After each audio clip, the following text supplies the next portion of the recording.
ರಾಜ್ಯದಲ್ಲಿ ಸಿಎಂ ಬದಲಾಗ್ತಾರೆ ಅನ್ನುವಂತ ಚರ್ಚೆಯ ಮಧ್ಯದಲ್ಲೇ ಸಿಎಂ ಸಿದ್ದರಾಮಯ್ಯ 5 ವರ್ಷ ನಾನೇ ಸಿಎಂ ಅಂತ ಹೇಳಿಕೆ ಕೊಟ್ಟರು. ಆದ್ರೂ ಕೂಡ ಹೈಕಮಾಂಡ್ ಮೌನ ವಹಿಸಿದ್ದಾರೆ. ಯಾಕೆ? ಈ ಪ್ರಶ್ನೆಗಳು ಕಾಡ್ತಾ ಇದೆ. 5 ವರ್ಷ ನಾನೇ ಸಿಎಂ ಹೇಳಿಕೆಗೆ ಹೈಕಮಾಂಡ್ ಮೌನವಾಗಿದ್ದಾರೆ. ಸಿದ್ದು ಹೇಳಿಕೆ ಬಗ್ಗೆ ಮೌನ ತಾಳಿದ ಕಾಂಗ್ರೆಸ್ ವರಿಷ್ಠರು ಸಿದ್ದು ಅಧಿಕಾರ ಪೂರ್ಣಗೊಳಿಸುತ್ತಾರೆ ಅನ್ನೋ ಬಗ್ಗೆ ಮೌನವನ್ನು ವಹಿಸಿದ್ದಾರೆ. ಹಾಗಾದ್ರೆ ಇಲ್ಲಿವರೆಗೂ ಹೈಕಮಾಂಡ್ ಸ್ಪಷ್ಟನೆ ನೀಡಿಲ್ಲ. ಮತ್ತೆ ಮುನ್ನೆಲೆಗೆ ಬರ್ತಾ ಇದೆ ಪವರ್ ಶೇರಿಂಗ್. ಹಾಗಾದ್ರೆ ಸಿಎಂ ಸಿದ್ದು ಹೇಳಿಕೆಗೆ ವರಿಷ್ಠರು ಅಸ್ತು ಇಲ್ವಾ? ಅಧಿಕಾರ ಹಂಚಿಕೆ ಒಪ್ಪಂದ ಸೂತ್ರ ಅನುಷ್ಠಾನ ಹಾಗಾದ್ರೆ ಪಕ್ಕಾನ?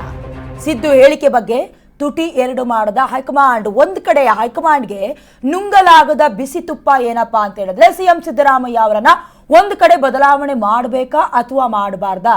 ಯಾಕಂತ ಹೇಳಿದ್ರೆ ಇಬ್ಬರನ್ನು ಕೂಡ ಓಲೈಕೆ ಮಾಡಬೇಕು. ಒಂದ್ ಕಡೆ ಮಾಸ್ ಲೀಡರ್ ಸಿದ್ದರಾಮಯ್ಯ, ಅಹಿಂದ ನಾಯಕ, ಇನ್ನೊಂದ್ ಕಡೆ ಬಿಹಾರದಲ್ಲಿ ಚುನಾವಣೆ, ಅದು ಒಂದ್ ಕಡೆ ಇಟ್ರೆ ಮತ್ತೊಂದ್ ಕಡೆ ಡಿಕೆ ಶಿವಕುಮಾರ್ ಮೂಲ ಕಾಂಗ್ರೆಸ್ಸಿಗ, ಪಕ್ಷದ ಬಲವರ್ಧನೆ, ಪಕ್ಷ ಸಂಘಟನೆ ಸೇರಿದಂತೆ ಕೆಲವೊಂದಷ್ಟು ಕಾರ್ಯಕ್ರಮಗಳು ಸೇರಿದಂತೆ ಮಾಸ್ಟರ್ ಮೈಂಡ್ ಡಿಕೆ ಶಿವಕುಮಾರ್. ಇಬ್ಬರನ್ನ ಕೂಡ ದ್ವೇಷ ಕಟ್ಕೊಳ್ಳೋದಕ್ಕೂ ಆಗೋದಿಲ್ಲ ಅಥವಾ ಇಬ್ಬರನ್ನ ಒಬ್ಬರಾದ ಮೇಲೆ ಒಬ್ಬರನ್ನ ಸೀಟ್ ಮೇಲೆ ಕೂರ್ಸೋದಕ್ಕಾಗೋದಿಲ್ಲ. ಈಗ ನಾವು 2019 ಚುನಾವಣೆ ಆಗಿರೋದನ್ನ ನೆನಪಿಸ್ಕೊಳ್ಳೇಬೇಕು.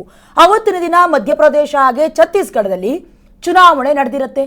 50:50 ಅಂದ್ರೆ ಅರ್ಧಾವಧಿಯಲ್ಲಿ ಒಬ್ರು ಸಿಎಂ, ಅದಾದ್ಮೇಲೆ ಮತ್ತೊಬ್ಬ ಸಿಎಂ ಅನ್ನ ಹೈಕಮಾಂಡ್ ನಿರ್ಧಾರ ಮಾಡತ್ತೆ. ಅದಾದ್ಮೇಲೆ ಮಧ್ಯಪ್ರದೇಶ ಛತ್ತೀಸ್ಗಢದಲ್ಲಿ ಏನೇನಾಯ್ತು ನೆನಪಿಸ್ಕೊಳ್ಬೇಕಾಗತ್ತೆ. ಹಾಗಾಗಿ ಸಿಎಂ ಸಿದ್ದರಾಮಯ್ಯ ಅವರನ್ನ ಕೆಳಗಿಳಿಸಿ ಡಿಕೆ ಶಿವಕುಮಾರ್ ಅವರಿಗೆ ಪಟ್ಟ ಕಟ್ಟೋದು ಅಷ್ಟೊಂದು ಸುಲಭದ ಕೆಲಸವೂ ಅಲ್ಲ. ಅದಾದ್ಮೇಲೆ ಈ ಹಿಂದೆ ಹೈಕಮಾಂಡ್ಗಿದ್ದ ಪವರ್ ಏನಿದೆ, ಕಾಂಗ್ರೆಸ್ನ ಹೈಕಮಾಂಡ್ಗಿದ್ದ ಪವರ್ ಈಗ ಅಷ್ಟೊಂದಾಗಿ ಹೊಂದಿಲ್ಲ ಅಥವಾ ಎಲ್ಲೋ ಒಂದು ಕಡೆ ಕುಂದು ಹೋಗಿದೆ ಅನ್ನೋದನ್ನ ಕೂಡ ಜ್ಞಾಪಿಸಬೇಕಾಗತ್ತೆ. ಯಾಕಂದ್ರೆ ದಶಕಗಳ ಹಿಂದೆ ಇಂದಿರಾ ಗಾಂಧಿ ಅವರನ್ನ ಕುರಿತು ಇಂಗ್ಲಿಷ್ ಪತ್ರಿಕೆ ಒಂದು ಬರ್ದಿರತ್ತೆ, what is your name, you are the next CM ಅಂತ ಬರ್ದಿರತ್ತೆ. ಅಂದ್ರೆ ಅಷ್ಟೊಂದು ಲೀನಿಯನ್ಸ್ ಇತ್ತು, ಅಷ್ಟೊಂದು ಪವರ್ ಇತ್ತು.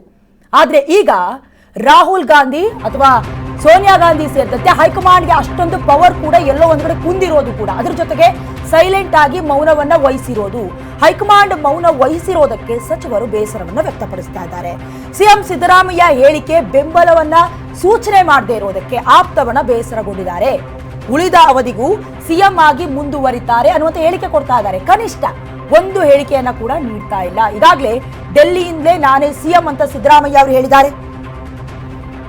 ಸಿಎಂ ಪರ ವಹಿಸ್ತಾ ಇರೋದಕ್ಕೆ ಸಿದ್ದು ಆಪ್ತರು ಅಸಮಾಧಾನವನ್ನ ವ್ಯಕ್ತಪಡಿಸ್ತಾ ಇದ್ದಾರೆ. ಒಂದು ಕಡೆ ಸಿಎಂ ಸಿದ್ದರಾಮಯ್ಯ ಅವರೇ ಮುಂದಿನ 2.5 ವರ್ಷ ಸಿಎಂ ಆಗಿ ಮುಂದುವರಿತಾರಾ ಅನ್ನುವಂಥ ವಿಚಾರಕ್ಕೆ ಸಂಬಂಧಪಟ್ಟಂತೆ ಅವರ ಆಪ್ತ ಬಣದಲ್ಲಿ ಗುರುತಿಸಿಕೊಂಡಿರೋರು ಯಾರು? H C Mahadevappa, K N Rajanna, Byrathi Suresh, ಇವರೆಲ್ಲರಿಗೂ ಬೇಸರ ಏನು ಅಂತ ಹೇಳಿದ್ರೆ,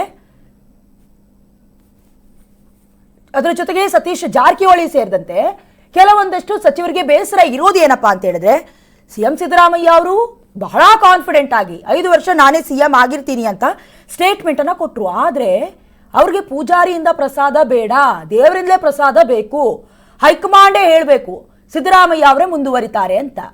ಅದಕ್ಕೆ ಬೇಸರವನ್ನ ವ್ಯಕ್ತಪಡಿಸ್ತಾ ಇದ್ದಾರೆ ಅವರ ಬೆಂಬಲಿಗರು. ಕನಿಷ್ಠ ಒಂದು ಹೇಳಿಕೆಯನ್ನು ಕೊಡ್ತಾ ಇಲ್ವಲ್ಲ, ಯಾಕೆ?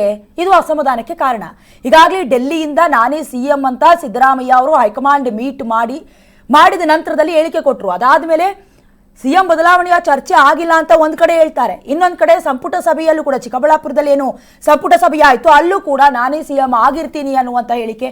ಅದಾದ್ಮೇಲೆ ಹೈಕಮಾಂಡ್ ಅಂಗಳಕ್ಕೆ ಹೋಗ್ತಾರೆ, ಅಲ್ಲೂ ಕೂಡ ದೆಹಲಿಯಲ್ಲಿ ನಿಂತ್ಕೊಂಡು ಮಾಧ್ಯಮದವರ ಪ್ರಶ್ನೆಗೆ 5 ವರ್ಷ ನಾನೇ ಸಿಎಂ ಆಗಿರ್ತೀನಿ ಅನ್ನುವಂತಹ ಸ್ಪಷ್ಟನೆಯನ್ನ ಕೊಟ್ಟಿದ್ರು. ಈಗ ಸಿಎಂ ಪರ ವಹಿಸ್ತಾ ಇಲ್ಲ. ಸಿದ್ದು ಆಪ್ತರ ಅಸಮಾಧಾನಕ್ಕೆ ಇದು ಕಾರಣ. ಅಂದ್ರೆ ಹೈಕಮಾಂಡೇ ಖುದ್ದಾಗಿ ಬರ್ಬೇಕು, ಅವ್ರಿಗೆ ಹೇಳ್ಬೇಕು ಸಿದ್ದರಾಮಯ್ಯ ಅವರೇ ಸಿಎಂ ಆಗಿರ್ತಾರೆ, ಯಾರು ಚರ್ಚೆ ಮಾಡಬಾರ್ದು ಅಂತ. ಅದಷ್ಟೊಂದು ಈಸಿನಾ ಅಂತ? ಯಾಕಂದ್ರೆ ಈ ಹಿಂದೆ ಕೂಡ ಡಿಕೆ ಶಿವಕುಮಾರ್ ಅವರು ಕೆಲವೊಂದಷ್ಟು ಹೇಳಿಕೆಗಳನ್ನ ಸಿಎಂ ಬದಲಾವಣೆ ವಿಚಾರದಲ್ಲಿ ಕೊಡ್ತಾ ಇರುವಂತ ಸಂದರ್ಭದಲ್ಲಿ ಅಗ್ರಿಮೆಂಟ್ ಅನ್ನುವಂತ ಪದವನ್ನ ಯೂಸ್ ಮಾಡಿರೋದನ್ನ ನೆನಪಿಸ್ಕೊಳ್ಬೇಕು. ಅದಾದ್ಮೇಲೆ ಮತ್ತೊಂದು ಹೇಳಿಕೆ, ಕೆಲವೊಂದು ಸಾರಿ ನಮಗೆ ಯಾವುದೇ ಸ್ಥಾನಮಾನಗಳು ಸಿಗದೇ ಇದ್ದಾಗ, ಕುರ್ಚಿ ಸಿಗದೇ ಇದ್ದಾಗ ಒದ್ದು ಕಿತ್ಕೊಳ್ಬೇಕು, ಈ ಸ್ಟೇಟ್ಮೆಂಟ್ ಅನ್ನ ಕೂಡ ಗಮನಿಸಬೇಕು. ಹಾಗಂತ ಡಿ ಕೆ ಶಿವಕುಮಾರ್ ಅವರು ಸುಮ್ಮನೆ ಕೂತ್ಕೊಂಡಿದ್ದಾರೆ ಅಂತ ಹೇಳಿದ್ರೆ ಖಂಡಿತವಾಗ್ಲೂ ಇಲ್ಲ. ಪ್ರಾರ್ಥನೆಯೇ ಫಲ ಕೊಡುತ್ತೆ. ಹೌದು, ಪ್ರಾರ್ಥನೆಯ ಜೊತೆಗೆ ಅವರು ಕೆಲಸವನ್ನ ಕೂಡ ಮಾಡ್ತಾ ಇದ್ದಾರೆ. ಹಾಗಾಗಿ ಹೈಕಮಾಂಡ್ಗೆ ನುಂಗಲಾಗದಂತಹ ಬಿಸಿ ತುಪ್ಪ. ಇದರ ಜೊತೆಗೆ ಎಚ್ ಸಿ ಮಹದೇವಪ್ಪ ಅಥವಾ ಸತೀಶ್ ಜಾರಕಿಹೊಳಿ, ಭೈರತಿ ಸುರೇಶ್ ಸೇರಿದಂತೆ KN ರಾಜಣ್ಣ ಅವ್ರಿಗೂ ಕೂಡ ಸಿಎಂ ಸಿದ್ದರಾಮಯ್ಯ ಅವರೇ ಮುಂದುವರಿಬೇಕು. ಯಾಕೆ? ಅವ್ರಿಗೆ ಸಿಕ್ಕಿರುವಂತ ಕೆಲವೊಂದಷ್ಟು ಸ್ಥಾನಮಾನ ಅಥವಾ ಅವ್ರಿಗೆ ಕೊಡ್ತಾ ಇರುವಂತ ಇಂಪಾರ್ಟೆನ್ಸ್ ಸಿದ್ದರಾಮಯ್ಯ ಅವರ ಅವಧಿಯಲ್ಲಿ ಇನ್ ಕೇಸ್ DK ಶಿವಕುಮಾರ್ ಅವರು ಮುಂದಿನ ದಿನಗಳಲ್ಲಿ ಮುಂದುವರೆದು ಬಿಟ್ರೆ ಎಲ್ಲೋ ಒಂದ್ ಕಡೆ ಇವರ ವರ್ಚಸ್ಸು ಕುಂದಿ ಹೋಗಬಹುದಾದಂತಹ ಚಾನ್ಸಸ್ ಇದೆ. ಅದ್ರ ಜೊತೆಗೆ ಅವರೇನಾದ್ರೂ ಮನಸ್ಸು ಮಾಡಿ ಸಚಿವ ಸಂಪುಟ ಪುನರ್ರಚನೆ ಆಗಬೇಕು ಅನ್ನುವಂತ ಬೇಡಿಕೆಯನ್ನ ಹೈಕಮಾಂಡ್ ಹತ್ರ ಇಟ್ರೆ ಇವರ ವರ್ಚಸ್ಸು ಆಲ್ಮೋಸ್ಟ್ ಕಡಿಮೆ ಆಗುತ್ತೆ. ಹಾಗಾಗಿ ಸಿದ್ದರಾಮಯ್ಯ ಅವರೇ ಸಿಎಂ ಆಗಿ 5 ವರ್ಷ ಮುಂದುವರಿತಾರೆ ಅನ್ನುವಂತ ವಿಚಾರಕ್ಕೆ ಸಂಬಂಧಪಟ್ಟಂತೆ ಅಸಮಾಧಾನವನ್ನು ವ್ಯಕ್ತಪಡಿಸ್ತಾ ಇರೋದು ಹೈಕಮಾಂಡ್ ಅವರೇ ಹೇಳಬೇಕು ಅಂತ.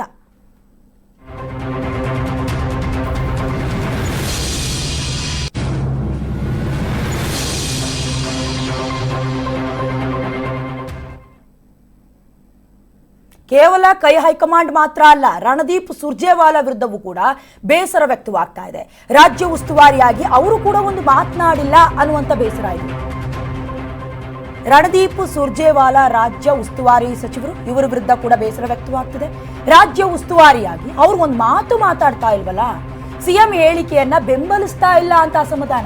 ಜೊತೆಗೆ ಶಾಸಕರ ಅಭಿಪ್ರಾಯದ ಸಂಗ್ರಹ ಯಾಕೆ ಬೇಕಿತ್ತಾಗಾದ್ರೆ? ಶಾಸಕರು ಸಿಎಂ ಸಿದ್ದರಾಮಯ್ಯ ಅವರ ಜೊತೆಗಿದ್ದಾರೆ. ಇಂಥ ಹೊತ್ತಲ್ಲಿ ಅಭಿಪ್ರಾಯ ಸಂಗ್ರಹ ಬೇಕಾಗಿರಲಿಲ್ಲ. ಸುರ್ಜೇವಾಲಾ ನಡೆಯ ಬಗ್ಗೆಯೂ ಕೂಡ ಸಿದ್ದು ಆಪ್ತರು ಬೇಸರವನ್ನ ವ್ಯಕ್ತಪಡಿಸ್ತಾ ಇದ್ದಾರೆ. ಕೇವಲ ಸಿದ್ದರಾಮಯ್ಯ ಅವರ ಬಣದವರು ಮಾತ್ರ ಅಲ್ಲ, ಈಗಾಗಲೇ ಸುರ್ಜೇವಾಲಾ ಅವರು ರಾಜ್ಯಕ್ಕೆ ಭೇಟಿ ನೀಡಿ ಎರಡೆರಡು ಬಾರಿ ಸುಮಾರು ಎಲ್ಲಾ ಶಾಸಕರನ್ನ ಆಹ್ವಾನ ನೀಡೋದ್ರ ಮೂಲಕ 1 to 1 ನೇರವಾಗಿ ಸಮಸ್ಯೆ ಏನಿದೆ, ಸಿಎಂ ಸಿದ್ದರಾಮಯ್ಯ ಹಾಗೆ DCM DK ಶಿವಕುಮಾರ್ ಅವರ ಆಕ್ಷೇಪಗಳೇನಾದ್ರೂ ಇದೆಯಾ, ಬೇಸರ ಏನಾದ್ರೂ ಇದೆಯಾ, ಅಥವಾ ಸಿಎಂ ಬದಲಾವಣೆ ವಿಚಾರವಾಗಿ ಪ್ರಸ್ತಾಪ ಆಗಿಲ್ಲ ಅಂತ ಕೆಲ ಶಾಸಕರು ಹೇಳಿದ್ರು ಕೂಡ ಈಗ ಅವ್ರಿಗಿರುವಂತ ತೊಂದರೆ ಏನಪ್ಪಾ ಅಂತ ಹೇಳಿದ್ರೆ, ಹೈಕಮಾಂಡ್ ಸೇರಿದಂತೆ ರಾಜ್ಯ ಉಸ್ತುವಾರಿ ಸಚಿವರು ಬಂದು ಕೆಲವೊಂದಷ್ಟು ಪ್ರಶ್ನೆಗಳನ್ನ ಇಟ್ಟರು, ನೋಟ್ ಮಾಡ್ಕೊಂಡು ಹೋದ್ರು ಪ್ರಶ್ನೆಗಳಿಗೆ ಉತ್ತರವನ್ನ. ಆದ್ರೆ ಅವರು ಕೂಡ ತುಟಿಕ್ ಪಿಟಿಕ್ ಅಂತ ಇಲ್ಲ. ಸುರ್ಜೇವಾಲಾ ಅವರು ಕೂಡ ಈ ಹಿಂದೆ ಹೈಕಮಾಂಡ್ ಏನ್ ಹೇಳುತ್ತೆ ಆ ಸಿದ್ಧಾಂತಗಳಿಗೆ, ಆ ಹೇಳಿಕೆಗಳಿಗೆ ನಾವು ಬದ್ಧ ಅನ್ನುವಂತ ಸ್ಟೇಟ್ಮೆಂಟ್ ಅನ್ನ ಕೊಟ್ಟಿದ್ರು. ಆದ್ರೆ ಇಲ್ಲಿ ಬೇಸರ ವ್ಯಕ್ತವಾಗ್ತಾ ಇರೋದು ಯಾವ ವಿಚಾರಕ್ಕೆ ಅಂತ ಹೇಳಿದ್ರೆ, ಸಿದ್ದರಾಮಯ್ಯ ಅವರು ಏನೋ ಬಹಳ ಕಾನ್ಫಿಡೆನ್ಸ್ ಇಂದ 5 ವರ್ಷ ನಾನೇ ಸಿಎಂ ಆಗ್ತೀನಿ ಅನ್ನುವಂತ ಹೇಳಿಕೆ ಕೊಟ್ರು. ಆದ್ರೆ ಸುರ್ಜೇವಾಲಾ ರಾಜ್ಯಕ್ಕೆ ಬಂದಿದ್ದಾರೆ, ಶಾಸಕರ ಅಭಿಮತ ಏನಿದೆ, ಅಭಿಪ್ರಾಯ ಏನಿದೆ ಎಲ್ಲವನ್ನ ಕಲೆಕ್ಟ್ ಮಾಡ್ಕೊಂಡಿದ್ದಾರೆ. ಆದ್ರೂ ಕೂಡ ಈ ವಿಚಾರವಾಗಿ ಯಾಕೆ ಸೌಂಡ್ ಮಾಡ್ತಾ ಇಲ್ಲ?